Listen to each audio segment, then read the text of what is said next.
Welcome to another movie plot and enjoy the memories. We open with a miner finding a strange white substance oozing out of the ground.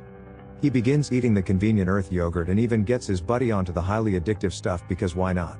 They ingeniously brand it as the stuff and introduce it to the market in pint-sized ice cream tubs that become the latest confectionery craze. It boasts no calories but mentions nothing on the packaging about being sentient and moving around on its own. Nobody in the world seems to have made this discovery except for the young Jason, but his family don't believe him. That's why they're only credited as Jason's mother, father and real-life brother who threatens him with biological warfare. Jason smacks the stuff away and goes down to the supermarket for some real food but finds everything being replaced by the new flavor sensation. He finally cracks and goes on a rampage, destroying any marketing material he sees which the public use to their addicted advantage. Jason seems to have developed super strength by avoiding eating this stuff, so it takes 3 grown men to pin him down. Elsewhere, the former federal agent Mo has a secret meeting with a group of sweaty palm junk food tycoons. He now works as an industrial saboteur, so they collectively hire him to target stuff because it's demolished their ice cream sales. I'll get inside there, I'll penetrate the company, I'll do some damage. Evans says that everyone at the Food and Drug Administration left the country or was found dead after approving the product to the public. Sounds fishy, so Mo does some investigating, but mostly because they pay him a check with a lot of zeros attached. He punches a guy on his way out because that's how Mo rolls, then visits a scientist who says yep, that's some stuff alright. It's protected under the same laws that keep the ingredients of Coca-Cola a secret, but they find nothing out of the ordinary. Mo then goes down to the company's advertising campaign where models on stage are stuffing their faces with the strange substance. Mo keeps saying that he got his nickname because he always wants more money, but this time he uses it as a pickup line on Nicole. Remarkably, the marketing executive is smitten by this, so we skip any more development between them to being deep in a relationship.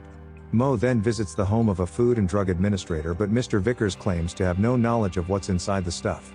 He acts nervous around his own dog Ben, who he's been sharing a diet with of the living yogurt, and has noticed a change in his behavior. He behaves, but when Mo leaves, Ben attacks his owner, revealing the insidious nature of the delectable treat. Stuff is a parasite that gradually seizes control of the consumer's brain and is intelligent enough to cut the phone line. Ben bites the hand that feeds him while Mo visits a small town where missing scientists who tested the stuff were having their mail forwarded. He gets jumped by a homeless man because he thinks that Mo is involved in stealing his ice cream business. Chocolate Chip Charlie was a large confectionery mogul until his family became addicted to stuff and stole his business. They also started having mail sent here, so the pair team up and restore peace to a world plagued by the deceptive allure of stuff. At the post office, they find dozens of undelivered letters from missing persons across the country, but the owner's already a mindless drone. He says that he'll be right back, then goes into a back room where the parasite, using his body as a vessel, abandons its host. The sentient ooze makes a run for it out the back window, then our boys find the hollowed out shell of the man. The organism devours its host from within, so when Mo and Charlie get ambushed by a group of regular consumers, the vessels break apart like eggs. The boys manage to escape town while more stuff crawls out of tubs and back into the abandoned body in the post office. They then go to a diner where everyone here is a stuffy, but for some reason they don't attack the pair and just claim to have none on offer. That's a lie because the whole freezer is full of it, but Mo leaves Charlie in town while he travels to the Big Apple. He meets with the owner of the mining company Fletcher, but his health problems prevent him from eating the stuff himself. Mo threatens to bring the company down on his head, so he pays him off because this sentient sludge is making Fletcher a pretty penny. That doesn't stop the investigation and just makes Mo 25 grand richer, and Nicole was fired from her job for not eating the stuff.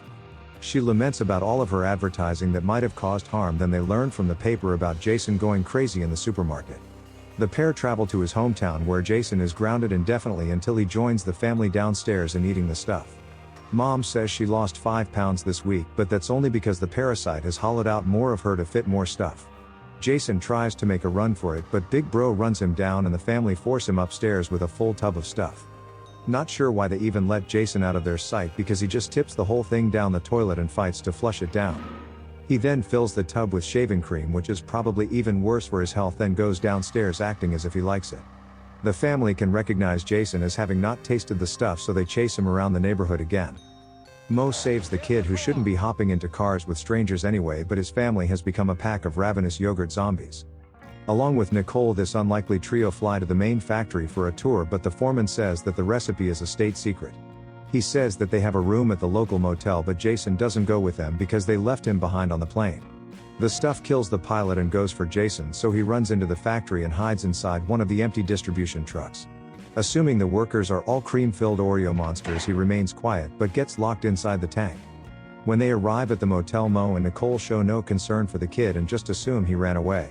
No one is as dumb as I appear to be. They go to their room to rest, but more stuff appears from the pillow and tries suffocating Mo like a facehugger. Nicole straight up sets this man's skull on fire, which wouldn't have been my first choice, but it's fortunately the parasite's only weakness. Right when they remove it, Paul Bunyan comes out of the bathroom and attacks Mo, but I'm not really sure why. He isn't even a zombie, as the mattress full of stuff smothers the lumberjack up the wall while he begs for help. There's too much cream and not enough whiskey to burn it all off, so the survivors run away because what else are you gonna do? The pair decide to return to the factory but find the empty trucks departing with Jason still tumbling around inside. They follow them to the source of the sentient yogurt monsters living in a large lake of milk in the middle of a quarry. Without any evidence, Mo says that it must be coming from the core of the earth as we watch it get pumped into the distribution trucks. He disguises himself as one of the workers, then goes around placing explosives until hearing Jason calling for help from inside a tank. The zombies have begun filling it with stuff, so Mo steals the whole truck and drives it to the meetup point where Nicole is waiting. She gets attacked by one of the workers but manages to fight him off enough for Mo to crush when he arrives in the truck. The stuff escapes the vessel while Mo carries Nicole to the truck because her legs are stuck in the bent position for some reason. He then pulls Jason out of the container and they escape with a truckload of evidence and one hell of a tasty treat. Unfortunately, they're pulled over by a police officer as the back door was open and all of the stuff has leaked out onto the road. It's so addictive that Jason and Nicole pretend to eat it, knowing the cop won't be able to resist sticking his face into the mess. Mo knocks him out with a light pull to the side and they visit an army colonel stationed in the area for his help. Malcolm is fiercely right-wing, so all Mo has to say is that communists are drugging the stuff and he agrees to lead the charge. He plans to blow up the factory and even begins making moves on Nicole because he says her boyfriend will probably be a casualty anyway. They storm the gates, killing some of the workers, but most of them retreat into the factory where the soldiers make their way inside.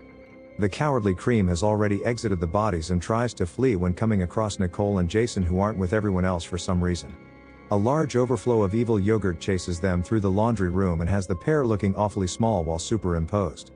They manage to escape before the stuff wrecks the factory, and Malcolm decides to catch a cab to the local radio station to warn the public.